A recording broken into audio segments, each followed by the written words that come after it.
क्योंकि ये मिसकंसीव्ड एक तरीके का डिसऑर्डर है, इसको लेके मिसकंसेप्शंस भी बहुत होंगे, और ख़ास तौर पे इंडिया में और इंडियन सोसाइटी के कॉन्टेक्स्ट में। मैं समझना चाहूँगा सर कि what are some of those misconceptions persisting in our society? देखिए, जो मिसकंसेप्शन है इस बीमारी के बारे में, ये सिर्फ सोसाइटी की तरफ सीमित नहीं है। ये मिसकंसेप्शन मेडिकल कम्युनिटी में भी है। ओके। ठीक है, तो जैसे मैंने आपको स्ट्रोक का एग्जांपल दिया, तो ये पेशेंट रात को 2 बजे हमारे पास इमरजेंसी में आया। ठीक है, इमरजेंसी में आपको मालूम है सरकारी अस्पतालों की इमरजेंसी बहुत हेक्टिक होती है। ठीक है, एंड हमें तुरंत एक्शन लेना होता है, और ऐसा एक नहीं बहुत सारे केसेस होते हैं। जैसे उस पर्टिकुलर दिन की अगर मैं बात करूँ, मेरे पास ऑलरेडी 2 पेशेंट्स थे जो कि जिन्हें वाकई में स्ट्रोक था, पर उतने में ये पेशेंट हमारे पास आया जिसको कि स्ट्रोक नहीं था। ठीक है, सिम्टम्स वही थे बट स्ट्रोक नहीं था, है ना?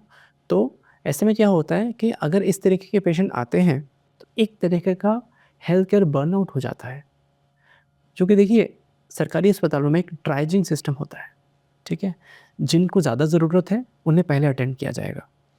ठीक है, ऐसे में क्या होगा, अगर किसी पेशेंट को जिसको कि रिक्वायरमेंट नहीं है हेल्थ केयर रिसोर्सेज की, और अगर वो पेशेंट उसको यूटिलाइज़ करता है, तो हेल्थ केयर प्रोफेशनल्स को ऐसा लगता है कि उनके जो रिसोर्सेज हैं, जो उनका टाइम है एंड जो फंक्शनैलिटी है, जो सिस्टम है, वो बर्नआउट हो रहा है और उसका मिसयूज़ हो रहा है, जिसका बेनिफिट दूसरे पेशेंट्स को मिल सकता था। राइट। ठीक है, अब ऐसा तो नहीं है कि वो पेशेंट जानबूझ के ऐसा कर रहा है। पेशेंट को तो जेन्युइन वीकनेस थी। ठीक है, हमने उसको डायग्नोस कर लिया। ठीक है, उसके लिए इन्वेस्टिगेशन और डायग्नोस्टिक की रिक्वायरमेंट बिल्कुल थी। ठीक है, लेकिन एक पॉइंट ऑफ व्यू है जो कि हेल्थ केयर प्रोफेशनल्स देते हैं कि it may lead to the burnout and wasting of resources, which is perfectly valid, specially in Indian settings. एक और चीज़ होती है, बिकॉज इन सभी पेशेंट्स में एंजाइटी का कंपोनेंट होता है।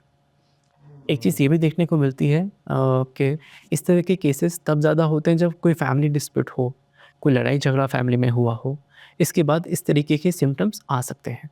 ठीक है, ओके। तो ऐसे में क्या होता है, पूरी पूरी फैमिली बहुत एंशियस हो जाती है। तो हमने बहुत सारे ऐसे केसेस देखे हैं जहाँ पर पेशेंट अस्पताल में आते हैं, उनकी सारी फैमिली मेम्बर्स बहुत ही एंशियस स्टेट में अस्पताल में आते हैं, और फिर बहुत हल्ला मचता है, बहुत शोर शराबा होता है, और कहीं ना कहीं डॉक्टर्स का, नर्सिंग स्टाफ का सारा ध्यान जो ज़रूरी पेशेंट में जाना चाहिए था, वो इन पेशेंट की तरफ डाइवर्ट हो जाता है। और इस वजह से भी जो हेल्थ केयर प्रोफेशनल्स होते हैं, उनको ऐसा लगता है कि इन पेशेंट्स को देखने के लिए कहीं ना कहीं उनका टाइम वेस्ट हो रहा है, जिस टाइम को वो यूज़ कर सकते थे बाकी के पेशेंट्स की हेल्प करने के लिए।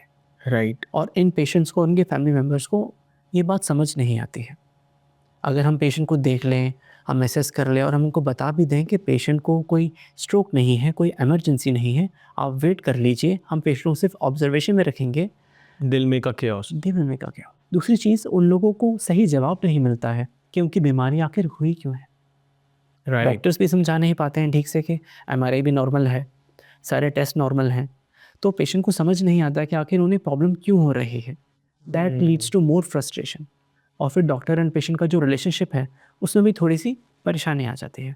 इस वजह से भी, और फैमिली मेम्बर्स की भी एनजाइटी की वजह से, वो फिर थोड़ा सा क्योटिक इन्वायरमेंट हो जाती है। अगर हम सोसाइटी के लेवल पे बात करेंगे, तो ये जो पेशेंट है, इन्हें अजीब से, वियर्ड से, बिजार सिम्टम्स होते हैं।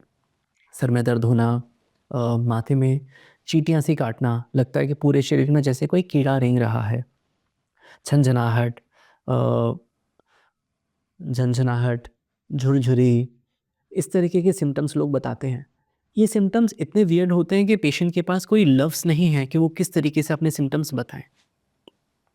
ऐसे पेशेंट्स अमूमन मल्टीपल सरकारी अस्पतालों के चक्कर काट चुके होते हैं, मल्टीपल डॉक्टर्स को दिखा चुके होते हैं, अपने बहुत सारा पैसा लगा चुके होते हैं।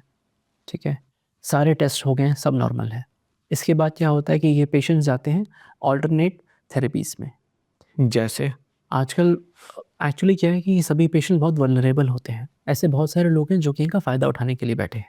ठीक है, सोशल मीडिया पर भी ऐसे बहुत सारे लोग हैं। कोई वास्तु एक्सपर्ट हो सकता है, कोई न्यूमरोलॉजिस्ट हो सकता है। आजकल एस्ट्रोलॉजी का बहुत ज़्यादा चल रहा है, ऐप्स भी आ गई हैं। या फिर कोई साइकिक हीलिंग, कोई तांत्रिक बाबा, मिरेकल क्योर, फेथ हीलिंग, इस तरीके के लोग इन लोगों का बहुत ज़्यादा फ़ायदा उठाते हैं। वो उन्हें झूठा आश्वासन देते हैं कि आपकी बीमारी पूरी तरीके से ठीक हो जाएगी। जब डॉक्टर्स की तरफ से उन्हें कोई क्लियर आंसर नहीं मिलता कि उन्हें क्यों बीमारी है, तो ये पेशेंट्स इन लोगों के पास जाते हैं। ये लोग इनका फ़ायदा उठाते हैं। अगेन बहुत ज़्यादा पैसा इन लोगों का वेस्ट होता है और ये पेशेंट्स एक विशियस साइकिल में फँस जाते हैं। मल्टीपल जगह पर धक्के खाते हैं, कोई डायग्नोसिस निकल कर नहीं आता है एंड ये विशियस साइकिल से उनकी एंजाइटी, डिप्रेशन बढ़ता जाता है, उनके जो फिज़िकल सिम्पटम्स हैं वो बढ़ते जाते हैं एंड बहुत मुश्किल होती है इन पेशेंट्स को ये समझ पाने में कि ये सिम्पटम्स माइंड की वजह से हैं। इसमें से एक वैरायटी ऑफ पेशेंट्स वो भी होते हैं जिन्हें कि अगर आप ये कह दें कि उन्हें माइंड की प्रॉब्लम है या फिर उन्हें साइकियाट्रिस्ट को दिखाना है, तो शायद वो आपकी बात को अच्छे से ना रिसीव करें। वो लोग ऐसे बहुत से पेशेंट्स नहीं चाहते कोई उन्हें ये बताए कि उन्हें मानसिक परेशानी है, ठीक है? क्योंकि कहीं न कहीं हमारे समाज में मानसिक रोगों को लेकर एक बहुत बड़ा टैबू है। मतलब अगर आप किसी को ये कहेंगे कि आप साइकियाट्रिस्ट का ओपिनियन ले लीजिए, तो लोगों को लगता है कि ये मुझे पागलों के डॉक्टर के पास भेज रहा है, यानी कि ये मुझे पागल समझता है।